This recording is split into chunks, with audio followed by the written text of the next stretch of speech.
കഴിഞ്ഞ മാസം നമ്മളുടെ ബഹുമാന്യനായ മുഖ്യമന്ത്രി പിണറായി വിജയൻ കറണ്ട് ബില്ലിൽ യൂണിറ്റിന് 16 പൈസ കൂട്ടിയിട്ടുണ്ടായിരുന്നു.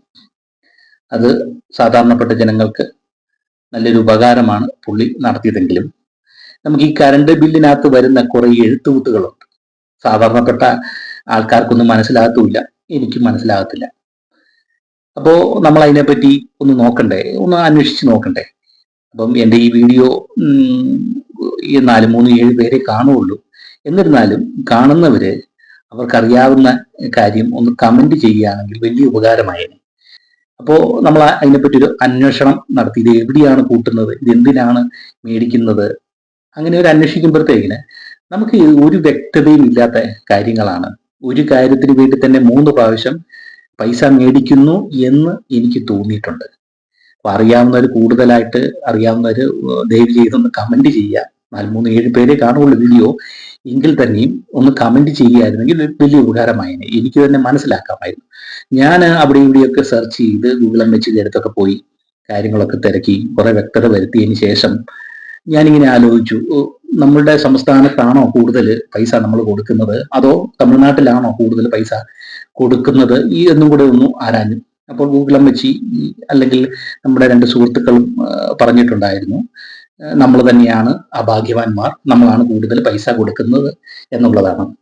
ഞാൻ നോക്കിയത് ഒരു 500 യൂണിറ്റ് കൊമേഴ്ഷ്യൽ അല്ല, ഡൊമസ്റ്റിക് ആയിട്ട് നമ്മൾ കേരളത്തിൽ ഒരു 500 യൂണിറ്റ് കറണ്ട് ഒരു മാസത്തേന് ഉപയോഗിക്കുകയാണെങ്കിൽ നമുക്ക് ബില്ല് വരുന്ന എത്രയാണെന്ന് നമ്മൾ നോക്കിയായിരുന്നു. അപ്പൊ ഞാൻ നോക്കിയപ്പോൾ ബിൽ കാൽക്കുലേറ്റർ എന്ന് പറയുന്നൊരു പ്രസ്ഥാനമുണ്ട്. അതിനകത്ത് ആർക്കാണേലും നോക്കാവുന്ന കാര്യമാണ്, ടൈപ്പ് ചെയ്താൽ മതി. അപ്പൊ അതിനകത്ത് കേരളത്തിൽ വന്നിരിക്കുന്ന ബില്ല് 4727 വന്നിരിക്കുന്നത്.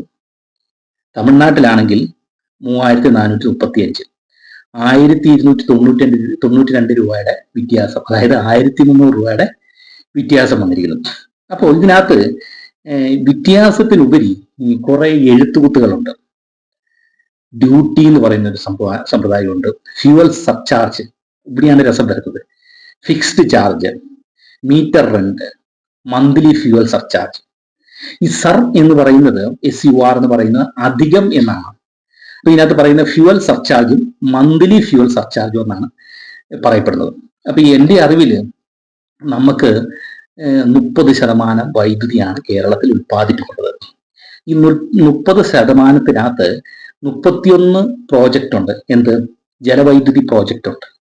ജലവൈദ്യുതിക്കകത്ത് നമ്മൾ ഫ്യൂവൽ ഉപയോഗിക്കുന്നില്ല, ആയിക്കോട്ടെ, അതിനകത്ത് മെയിൻ്റനൻസ് ഉണ്ടല്ലോ, മെയിൻ്റനൻസിന് ഉപയോഗിക്കുന്ന ഫ്യൂവല് അത് കണക്കാക്കാം. അപ്പൊ 31 പ്രോജക്റ്റ് ജലവൈദ്യുതി പ്രോജക്റ്റ് ആണ്. പിന്നെ 2 പ്രോജക്റ്റ് എന്ന് പറയുന്നത് എന്താ? ഡീസലും കൊണ്ട് ഉണ്ടാക്കുന്നത്. അപ്പൊ അതിനകത്ത് ഫ്യൂവൽ വേണം. പിന്നെ ഒന്ന് വിൻഡ് മില്ലാണ്, അതിനകത്ത് വേണോ എല്ലാവർക്കും അറിയാം, അത് വേണ്ട. പിന്നെ ഉള്ളത് ഒരു സോളാറാണ്. അപ്പൊ സോളാറും ഇതെല്ലാം റിന്യൂവബിൾ, അതായത് നമ്മൾ കൂടുതലായിട്ട് ഒരെണ്ണം ഒഴിച്ച് ഫ്യൂവൽ ഉപയോഗിക്കുന്നത് ചുരുക്കമാണ്. അത് തന്നെ 30% ഉള്ളൂ. അപ്പോൾ ഈ ഫ്യൂവൽ സർചാർജ് എന്ന് പറഞ്ഞാൽ എന്താ എന്ന് നോക്കിക്കഴിഞ്ഞാൽ അവർ പറയുന്നത്, ഈ ഫ്യൂവൽ സർചാർജ് അധികമായിട്ട് നമ്മൾ ഈ ഇലക്ട്രിസിറ്റി വാങ്ങുമ്പോൾ അതിന് കൊടുക്കേണ്ട കാശും പിന്നെ ഫ്യൂവൽ ഉപയോഗിക്കുന്നതിന്റെ കാശുമാണെന്നാണ് പറയപ്പെടുന്നത്. അപ്പൊ ഇതിനിടയ്ക്ക് മന്ത്ലി ഫ്യൂവൽ സർചാർജ് എന്ന് പറയുന്ന ഒരു സാധനം ജൂൺ 23, 2023 തൊട്ട്, പിണുവിന്റെ രണ്ടാമത്തെ സർക്കാരിന്റെ കാലം തൊട്ട്, അതായത് ജൂൺ 2023 തൊട്ട് ഈ മന്ത്ലി ഫ്യൂവൽ സർചാർജ് എന്ന് പറയുന്ന ഒരു സാധനം വന്ന് ചേർന്നിട്ടുണ്ട്. അപ്പോ അത് പറയുന്നത് യൂണിറ്റിന് 10 തൊട്ട് 20 പൈസ വരെ ഈടാക്കാം എന്നാണ്. അപ്പൊ ഈ മന്ത്ലി ഫ്യൂവൽ സർചാർജ് എന്തിനായിരിക്കും എന്ന് നോക്കിക്കഴിഞ്ഞാൽ അതും പറയുന്നത് അധികമായിട്ട് നമ്മൾ കൺസപ്ഷൻ, അതായത് വൈദ്യുതി വാങ്ങുന്നതിന്റെ പൈസയും മെയിൻ്റനൻസ്, ഈ ഫ്യൂവലിന്റെ പൈസയും ഫ്ലക്ച്വേറ്റിംഗ്, അതായത് മാറിക്കൊണ്ട് വരുന്ന ഇന്ധനത്തിന്റെ പൈസ അടയ്ക്കാനും വേണ്ടിയാണ് ഇത് ഉപയോഗിക്കുന്ന എന്നുള്ളതാണ്. എൻ്റെ ഒരു സംശയം, ഈ ഇന്ധനം എന്ന് ഉദ്ദേശിക്കുന്നത് ഏത് ഇന്ധനമാണ്, എന്തിനുള്ള ഇന്ധനമാണ്, എവിടുന്നുള്ള ഇന്ധനമാണെന്നുള്ളതാണ് എൻ്റെ ഒരു സംശയം. പിന്നെ ഇതിനകത്ത് പറയുന്നുണ്ട് ഫിക്സ്ഡ് ചാർജസ് എന്ന് പറയുന്നുണ്ട്. അപ്പൊ ഈ ഫിക്സ്ഡ് ചാർജസിനകത്ത് റേറ്റ് കൊടുക്കുന്നുണ്ട്.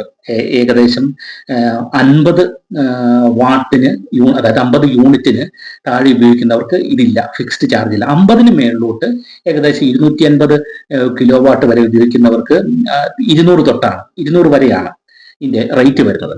അപ്പോൾ ഈ ഫിക്സ്ഡ് ചാർജ് ഉപയോഗിക്കുന്ന എന്തിനാന്ന് വെച്ച് കഴിഞ്ഞാൽ മെയിൻ്റനൻസിനാണ്. അതായത് പ്രോജക്റ്റ്, നമ്മുടെ ജലവൈദ്യുതി പ്രോജക്റ്റ് മെയിൻറ്റെയിൻ ചെയ്യാനും പിന്നെ അതിന്റെ ജനറേറ്റർ മെയിൻറ്റെയിൻ ചെയ്യാനും ലൈനിന്റെയും കേബിളിന്റെയും ഒക്കെ അതിനുവേണ്ടി ഉപയോഗിക്കുന്നു എന്നുള്ളതാണ്. അപ്പൊ അതിനകത്ത് പറയുന്നുണ്ട് മീറ്റർ എന്ന് പറയുന്നുണ്ട്. ഈ മീറ്റർ എന്ന് ഉദ്ദേശിച്ച് നമ്മുടെ വീട്ടിലെ മീറ്റർ ആണോ എന്നുള്ളത് എനിക്ക് വ്യക്തതയില്ല. എന്നിരുന്നാലും മീറ്റർ എന്ന് പറയുന്നുണ്ട്. മീറ്ററിന് നമ്മൾ വാടകയും കൊടുക്കുന്നുണ്ട്. മീറ്ററിന് നമ്മൾ കറണ്ട് മേടിക്കുമ്പോൾ, കറണ്ടിന്റെ കണക്ഷൻ എടുക്കുമ്പോൾ നമുക്ക് എല്ലാവർക്കും അറിയാം മീറ്ററിന്റെ പൈസ നമ്മൾ അടയ്ക്കണം. എന്നിട്ട് നമ്മൾ മാസം തോറും വാടകയും കൂടെ കൊടുക്കുകയാണ്. അപ്പം ഈ ഫിക്സ്ഡ് ചാർജ് എന്ന് പറയുന്ന ആ ഒരു ഘടകത്തിനകത്ത് മെയിൻ്റനൻസ് കോസ്റ്റ് പറയുന്നുണ്ട്. അപ്പൊ അതിനകത്തൊക്കെ വരുന്നതാണ് ഈ ട്രാൻസ്ഫോമർ മെയിൻ്റനൻസ്. അപ്പൊ അതിനകത്ത് ഉപയോഗിക്കുന്ന ഇന്ധനം, ഗ്രീസ്, ഓയില് കാര്യങ്ങൾ, ഇതൊക്കെ അതിനകത്ത് ഫിക്സ്ഡ് ചാർജസിനകത്ത് വരുന്നതാണ്. പിന്നെ വരുന്നത് ഡ്യൂട്ടി എന്ന് പറയുന്ന സാധനമാണ്. ഡ്യൂട്ടി എന്ന് പറഞ്ഞാൽ നമുക്ക് എല്ലാവർക്കും അറിയാം ടാക്സ് ആണ്. 10% ടാക്സ് ആണ്. അതായത് നമുക്ക് എത്ര കറണ്ട് ചാർജ് ആകുമോ അതിന്റെ 10% നമ്മൾ ടാക്സ് കൊടുക്കണം. പിന്നെയുള്ളത് മീറ്റർ ചാർജ് ആണ്. മീറ്റർ ചാർജ് ഈ 6 കൊടുത്തിട്ടുണ്ട്, 6 രൂപ എന്നാണ് പറയുന്നത്. പക്ഷെങ്കിൽ ഇതിനകത്ത് ഒരു രീതിയിലും നമുക്ക് മനസ്സിലാകാത്ത കാര്യം ഫ്യൂവൽ സർചാർജും മന്ത്ലി ഫ്യൂവൽ സർചാർജുമാണ്. ഈ ഫ്യൂവല് ഏതാണെന്നും ഈ കാര്യം എന്തിനാണ് ഉപയോഗിക്കുന്നതെന്നും അറിയാവുന്നവർ ഒന്ന് കമന്റ് ചെയ്യുകയാണെങ്കിൽ കൂടുതൽ നമുക്ക് വ്യക്തത വരുമായിരുന്നു. പക്ഷെങ്കിൽ എൻ്റെ വ്യക്തത അനുസരിച്ച് ഇവർ ഈ പറയുന്നത് ഇങ്ങനെയാണ്, നമ്മൾ അധികമായിട്ട് ചെലവാക്കുന്നതിന്റെ പൈസയാണ് വേണ്ടി. അതിന് ഈ 2 സാധനം എന്തിനാണ്, ഫ്യൂവൽ സർചാർജും മന്ത്ലി ഫ്യൂവൽ സർചാർജും കൂടെ മേടിക്കുന്ന എന്തിനാന്ന് ഉള്ള കാര്യം നമുക്ക് അറിയാൻ പറ്റത്തില്ല. സാധാരണഗതിയിൽ സൗത്ത് ഇന്ത്യയിൽ ഏറ്റവും കൂടുതൽ കരണ്ട് ഉപയോഗിക്കുന്നത് തമിഴ്നാടാണ്, കേരളമൊന്നുമല്ല. കേരളം വാങ്ങുന്നുണ്ടെങ്കിലും തമിഴ്നാട് ഒത്തിരി ഉപയോഗിക്കുന്നെങ്കിൽ തന്നെയും അവർ ഒത്തിരി ഉണ്ടാക്കുന്നുമുണ്ട്. അവരൊത്തിരി പ്രോജക്റ്റ് ഉണ്ട്. അവർക്ക് കൽക്കരി പ്രോജക്റ്റ് ഉണ്ട്, അങ്ങനത്തെ പല പ്രോജക്റ്റും ഉണ്ട്. നമ്മളുടെ പ്രോജക്റ്റ് എന്ന് പറഞ്ഞാൽ ഒരു പ്രോജക്റ്റും ഇല്ല, അങ്ങോട്ടും ഇങ്ങോട്ടും കൈയിട്ട് വാരുക എന്നുള്ള മെയിൻ ആയിട്ടുള്ള പ്രോജക്റ്റ്. അപ്പോൾ ഒത്തിരി ജലവൈദ്യുതി പ്രോജക്റ്റ് ഡെവലപ്പ് ചെയ്യാൻ സാഹചര്യം നമുക്കുണ്ട്. പക്ഷെ ഇതൊന്നും നമ്മൾ ഡെവലപ്പ് ചെയ്തിട്ടില്ല. അതുപോലെ തന്നെ തമിഴ്നാടിനെ സംബന്ധിച്ചോളം പ്രൊഡക്റ്റീവായിട്ടുള്ള സംസ്ഥാനമാണ്. കേരളം ഒട്ടും പ്രൊഡക്റ്റീവ് അല്ല. അതിനൊരു ഉദാഹരണം ഞാൻ പറഞ്ഞുതരാം. നമ്മുടെ സംസ്ഥാനത്ത് നിന്ന് ഈ പാണ്ടി ലോറികൾ, അതായത് ഈ പച്ചമലയാളത്തിൽ പറയുകയാണെങ്കിൽ ലോഡ് എടുക്കാൻ പോകുന്ന ലോറികൾ അങ്ങ് വേറെ ഡൽഹിക്കോ മുംബൈക്കോ പോവുകയാണെങ്കിൽ നമ്മുടെ ഇവിടുന്ന് മിക്കവാറും കാലി അടിച്ചാ പോകുന്നത്. വല്ലോ പ്ലൈവുഡോ കാർഡ്ബോർഡോ ഇതൊക്കെ കയറ്റിക്കൊണ്ടായിരിക്കും പോകുന്നത്. കാര്യം എന്താ, നമ്മളുടെ സംസ്ഥാനം ഒട്ടും പ്രൊഡക്റ്റീവ് അല്ലാത്തത് കൊണ്ട് നമ്മളുടെ ഇവിടുന്ന് സാധനം ഒന്നും കൊണ്ടുപോകാനില്ല.